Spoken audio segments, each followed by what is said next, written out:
अगर कुछ भी तुम्हें पता लग गया साक्षी भाव के बारे में, तो ये पक्का है कि साक्षी इत्यादि से तुम्हारा कोई संबंध नहीं। साक्षी का कोई पता लगता है, ये सब बातें कहाँ से पढ़ते हो कि साक्षी भाव साधा जाता है इत्यादि।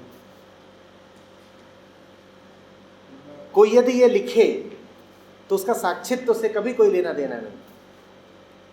साक्षी का अर्थ होता है वो जो तुम्हारी सोच के आगे का है, जो तुम्हारी पकड़ के आगे का है।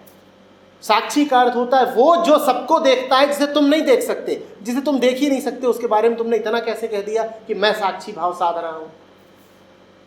जिसके बारे में एक शब्द भी ना उच्चारित किया जाए उसे कहते हैं साक्षी।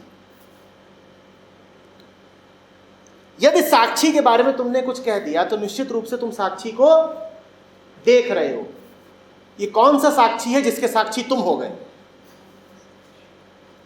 साक्षी वो जो कहीं दूर किसी अन्य आयाम में खड़ा तुम्हारे जीवन को, तुम्हें, पूरे संसार को, पूरे मन को देखता हो, ठीक? और तुम कह रहे हो वो जो किसी अन्य आयाम में खड़ा है, हम उसके भी पीछे खड़े, हम उसको देख रहे हैं, हम कह रहे हैं कि अभी ये सधा नहीं, और उसको दौड़ा रहे हैं, तू सध। जैसे कोई उद्दंड, बैल इत्यादि कि पकड़ में नहीं आ रहा, सध नहीं रहा है। साक्षित्व का अर्थ इतना ही होता है कि अछूते रहो।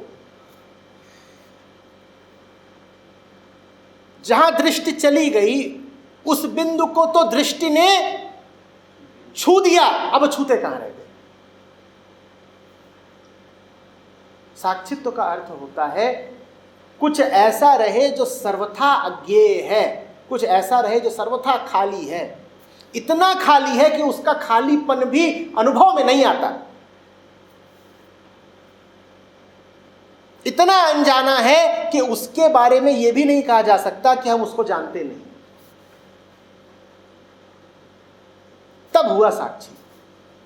साक्षी भाव कोई साधा थोड़ी जाता है। कसरत करोगे क्या साक्षित्व में कि साध रहे हैं? स्मृति साधी जाती है, कौशल्य साधा जाता है, कलाएं साधी जाती हैं, ज्ञान साधा जाता है। परमात्मा थोड़ी साधा जाता है।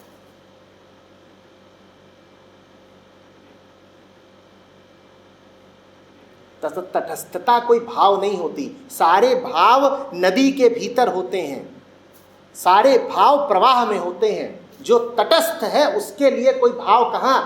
भाव तो प्रवाह है कि नहीं? तो तटस्थता कोई भाव नहीं होती। तटस्थता माने नदी बह रही है, मैं कहाँ हूं? मैं तट पर हूं। तुम तट पर हो तो वहां भाव कैसे आ गया? भाव तो सारे प्रवाह में थे। तुम तो कहाँ हो? तट पर हो, वहां कैसे आ गया कोई भाव?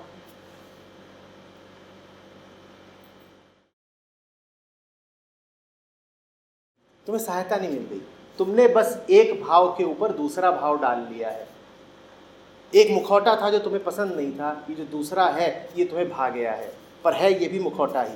ये जब तक उतरेगा नहीं तब तक अपने चेहरे को नहीं जान पाओगे। आध्यात्मिकता बड़ा छल भी हो सकती है, बड़ा मुखौटा भी हो सकती है। आध्यात्मिकता में प्रवेश करने से पहले ही अधिकांश लोगों को पता होता है कि वो प्रवेश क्यों कर रहे हैं। वो कहते हैं, वो गुरुजी है ना, देखो वो कैसे शांत रहते हैं। अब तुम्हें कैसे पता गुरुजी शांत रहते हैं? क्योंकि वो एक प्रकार से चलते हैं, क्योंकि उन्होंने एक प्रकार के वस्त्र और भाव धारण कर रखा है, क्योंकि वो यूं बैठते हैं, क्योंकि ऐसा उनका कलेवर है, क्योंकि उनके माथे पर कभी शिकन नहीं। तो तुम इन सब बातों को शांति मान लेते हो। तुम कहते हो ऐसा होना है मुझे, और ऐसा होने के लिए मुझे आध्यात्मिक होना है। और मजेदार चीज ये है कि जो होने के लिए तुम आध्यात्मिकता में प्रवेश करते हो वो तुम हो भी जाते हो, क्योंकि तुम्हें वही तो होना था। तुम कोई ग्रंथ पढ़ोगे, तुम कहोगे यही ग्रंथ पढ़ के तो गुरुजी वैसे हुए हैं, तो अब यही ग्रंथ पढ़ के मैं भी वैसे ही हो गया। वैसा होने के लिए कुछ विशेष करना थोड़ा ही है, बस वो रूप धारण कर लेना है जो गुरुजी ने कर रखा है, बस हो गए, सब आध्यात्मिक हो गए। जैसे गुरुजी आध्यात्मिक थे वैसे तुम भी आध्यात्मिक हो गए। चेहरे पे चेहरा चढ़ा लेने को थोड़े ही कहते हैं आध्यात्मिकता। यहां हर कोई जानता है कि आध्यात्मिकता माने क्या। मैं ऋषिकेश में था, वहां पर सब विदेशी लोग थे जिनको संबोधित करता था। उनको एक बड़ी समस्या ये थी कि कि आप आध्यात्मिक हो कैसे सकते हो। मैंने पूछा क्यों? बोले आध्यात्मिक तो वो ना जो सदा शांति और मौन में रहता हो, जिसके मुख से मात्र मधुर वचन ही फूटते हो। आप तो डांटते हो, हमने तो आपको क्रोधित देखा है,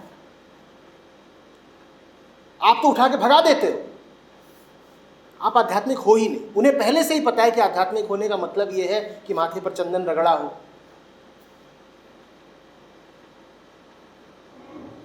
मुख से पुष्प झड़ते हो,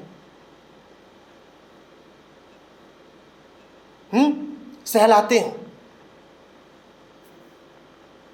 इधर उधर भक्तगण पड़े हुए लौट रहे हैं, उनको आशीर्वाद दे रहे हैं। मधुर संगीत, कोमल बयार बह रही है, मुख पर स्मिता विराजमान है।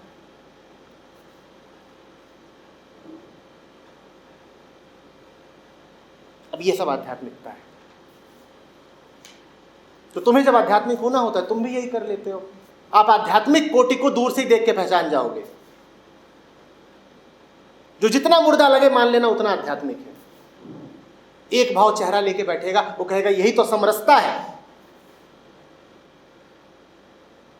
हमारे ग्रंथों ने और गुरुजी ने बताया है कि समभाव में जियो। जो आध्यात्मिक व्यक्ति होता है उसमें सुख दुख का कोई असर नहीं पड़ता। मैं पूछता हूं मुर्दे में भी तो नहीं पड़ता, उसमें तो और किसी चीज का असर नहीं पड़ता। तो पूर्णतः समाधिस्थ है, उसको गाली भी दे दो तो कुछ नहीं बोलेगा।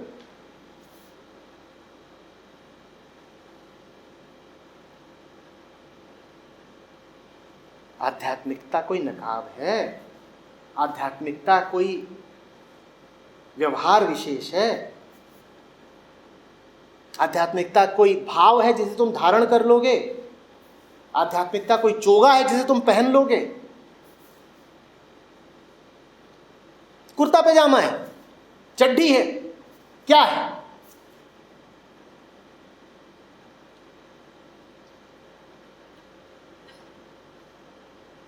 पर तुम जाओ ऋषिकेश, मुझे फिर से याद आ रहा है, वहां सड़कों पे सब गलियों में आध्यात्मिक ही आध्यात्मिक घूम रहे होते हैं, वो मुस्कुरा रहे होते हैं। हाँ, इतना जरूर है कि वहां गलियों में बैल भी होते हैं और सारी मुस्कुराहट गायब हो जाती है जहां कोई बैल अपने देसी सींग लेके बढ़ा आगे, तो विदेशी मुस्कुराहट फिर साफ। और मैं जानना चाहता हूं कि तुम्हारी मुस्कुराहट अगर असली थी, आत्मिक थी, तो मेरी देसी गाय से कैसे डरी?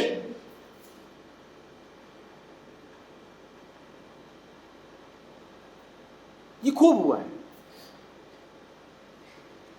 वरना चेहरे पे ऐसी मुस्कुराहट रहेगी ठीक वैसी जैसी अंगकोर वाट के बुद्ध के चेहरे पर है, और वो आई ही वहीं से है, क्योंकि आध्यात्मिकता का मतलब ही है कि ऐसे मंद मंद मुस्कुराओ बुद्ध की भांति।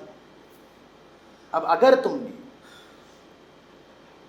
वास्तव में जाना होता बुद्ध को, तब वो मुस्कुराहट तुम्हारी अक्षुण्ण रहती।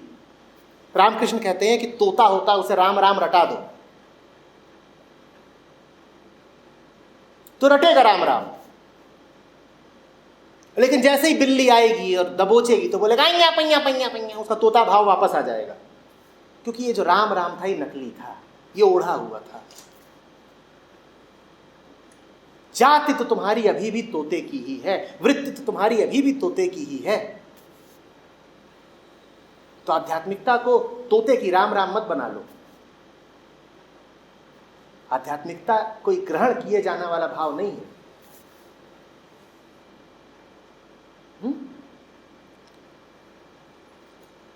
सत्य का साक्षात्कार है आध्यात्मिकता, और सत्य के सामने जब तुम खड़े होते हो तो उसे भयानक कहना चाहो तो भयानक और आकर्षक कहना चाहो तो आकर्षक इतना जरूर है कि वो तुम्हारी हस्ती गायब कर देता है।